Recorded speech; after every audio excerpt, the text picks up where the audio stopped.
The butcher of Plainfield. In the quiet town of Plainfield, Wisconsin, resided Ed Gein, a seemingly ordinary farmer, but beneath the surface lurked a darkness unlike any other. Following the death of his domineering mother in 1945, Gein's fragile mental state unraveled further. He became fixated on death and a morbid fascination with the human body. This obsession led him down a horrifying path. Gein began robbing graves, collecting body parts, and preserving them in his secluded farmhouse. But his crimes escalated to unthinkable acts. In 1957, when authorities investigated a missing woman, they stumbled upon a scene of unimaginable horror. Gein's home was a macabre museum of human remains. He had fashioned household items and clothing from the skin and body parts of his victims. Skulls became bowls, human skin became lampshades, a chilling testament to his depravity. Further investigation revealed that Gein had not only disturbed the dead, but also murdered 2 women. Their bodies were found mutilated and dismembered, a reflection of the twisted fantasies Gein harbored. Ed Gein was eventually diagnosed with paranoid schizophrenia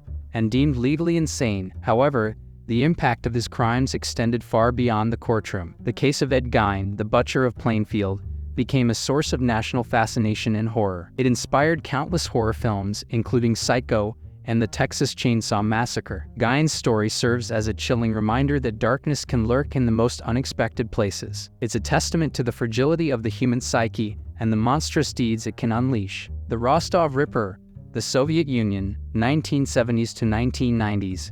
A shadow falls across the towns of Rostov, Shakhty, and Novocherkassk. A monster stalks the streets, his name whispered in fear. Andrei Chikatilo, the Rostov Ripper. Aided by a lack of sophisticated forensic techniques and, some say, police incompetence, Chikatilo went on a horrific killing spree. His victims, women and children aged 7 to 36, numbered at least 53. Chikatilo's depravity extended beyond murder. He engaged in acts of necrophilia and cannibalism, adding a sickening layer to his crimes. He preyed on the vulnerable, those easily manipulated by trust or desperation. Bus stops, train stations, markets, and parks became his hunting grounds.